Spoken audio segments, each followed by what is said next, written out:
চট্টগ্রামের সবজির দাম কমলেও ইলিশ মাছের দাম ঊর্ধ্বমুখী। বিস্তারিত জানাতে সরাসরি যুক্ত হচ্ছেন সহকর্মী এম নাজিম। নাজিম, বাজারে ইলিশের দাম কেমন দেখছেন? দাম বাড়ার কারণ আসলে কি বলছে বিক্রেতারা?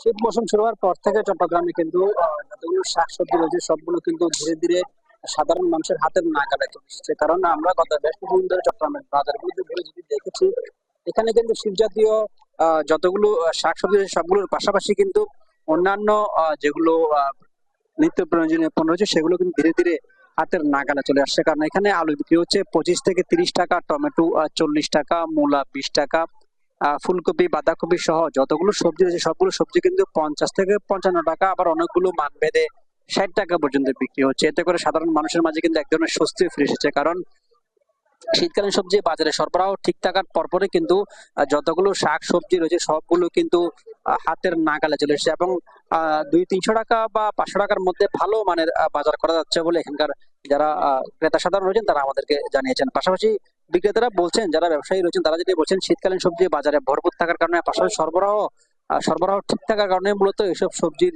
দাম ধীরে ধীরে হাতের নাগালে চলে এসেছে। পাশাপাশি আরো যেসব সবজি রয়েছে সবগুলো কিন্তু হাতের নাগালের মধ্যে চলে এসেছে। যেগুলো এতে করে আসলে ক্রেতা বিক্রেতা মানে ব্যবসায়ী থেকে শুরু করে সাধারণ মানুষ সবার মাঝে এক ধরনের স্বস্তি নেমে এসেছে। কারণ সবাই বলছেন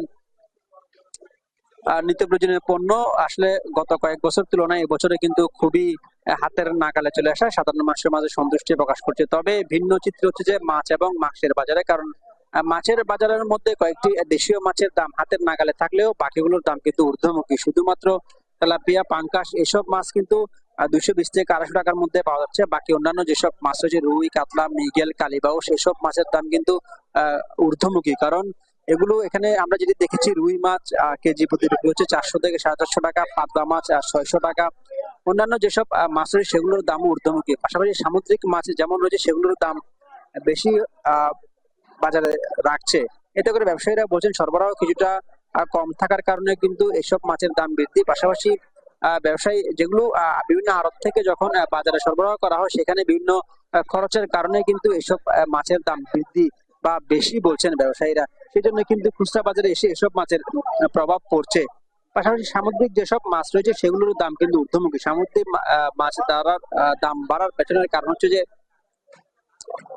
সমুদ্র থেকে যেভাবে ব্যবসায়ীরা বিভিন্ন মাধ্যমে মাছ ক্রয় করে থাকেন, এতে করে মধ্যস্বত্ব ভোগীদের কারণে কিন্তু সামুদ্রিক মাছের দাম ধীরে ধীরে কিছুটা বাড়ছে। কিন্তু সাধারণ মানুষ যেটি বলছে সেটা হচ্ছে যে বাজার তদারকি করার ক্ষেত্রে কিন্তু যদি খুচরা ব্যবসায়ীদের উপরেই অভিযান চালানো না হয়, যেখানে আড়ত থেকে মাছগুলো এখানে বাজারে চলে আসে সরাসরি, সেসব জায়গায় কিন্তু যদি তদারকি করা হয় তাহলে সেগুলো কিন্তু ধীরে ধীরে সাধারণ মানুষের মাঝে ফিরে আসবে। আমরা যেটি দেখেছি চট্টগ্রাম বাজারে কিন্তু চট্টগ্রামের সবচাইতে বড় যে মাছের বাজার আপনার ফিশারি ঘাট, সেখান থেকে যে এইসব মাছ কিন্তু সকাল থেকেই বিভিন্ন বাজারে চলে যায়। সেখানে কিন্তু মধ্যস্বত্ব ভোগীর হাত বদল হওয়ার কারণে কিন্তু মাছের দাম ধীরে ধীরে বাড়ছে। আরেকটি বিষয় যেটি দেখেছি, এখানে ইলিশের দাম কিন্তু খুবই বেশি। কারণ এখানে 1 কেজি ওজনের এক একটি ইলিশ মাছ বিক্রি হচ্ছে আপনার 2500 টাকা থেকে 2600 টাকা পর্যন্ত, এবং 1 কেজি 500 গ্রাম ওজনের এসব মাছ কিন্তু আরো দাম বৃদ্ধি। এতে করে আসলে সাধারণ মানুষ তো ইলিশের নাগালের বাইরে। কারণ কোনোভাবে ইলিশ মাছ ক্রয় করতে পারছে না। কারণ 500 থেকে 700 গ্রামের যেসব ইলিশ সেগুলো কিন্তু 1500 থেকে 1800 টাকা পর্যন্ত বিক্রি হচ্ছে। কিন্তু ইলিশের দাম বৃদ্ধি হওয়ার কারণে কিন্তু মানুষের মাঝে এক ধরনের ক্ষোভ তৈরি হচ্ছে। কারণ শাকসবজির দাম যেভাবে তুলনামূলক হারে কমে আসলেও কিন্তু ইলিশ সহ অন্যান্য কিছু মাছের দাম এতে করে বৃদ্ধি পেয়েছে। পাশাপাশি মাংসের বাজারের কথা বলতে গেলে কিন্তু মাংসের বাজারেরও দাম বেশি। কারণ এখানে যেটি দেখেছি, এখানে দেশি মুরগি বিক্রি হচ্ছে আপনার 500 থেকে 600 টাকা, এবং ব্রয়লার মুরগি বিক্রি হচ্ছে 200 থেকে 250 টাকার উপরে। পাশাপাশি গরুর মাংস বিক্রি হচ্ছে 900 থেকে 1000 টাকা, খাসির মাংস কিন্তু একই দামে। এতে করে সাধারণ মানুষ যেটি বলছেন, বাজার তদারকি করার ক্ষেত্রে যদি প্রতিনিয়ত কিন্তু বাজার তদারকি করা হয় এবং যেখান থেকে মূল জায়গা থেকে বা ব্যবসায়ীরা যেখান থেকে মাল ক্রয় করে সেখান থেকে বাজার তদারকি করা হয়, তাহলে এসবের শাকসবজির পাশাপাশি এসবের দামও ধীরে ধীরে নিয়ন্ত্রণে চলে আসবে। তো নিত্যপণ্যের বাজার থেকে বাজারের বিষয়ে চট্টগ্রাম থেকে এই ছিল আমার কাছে।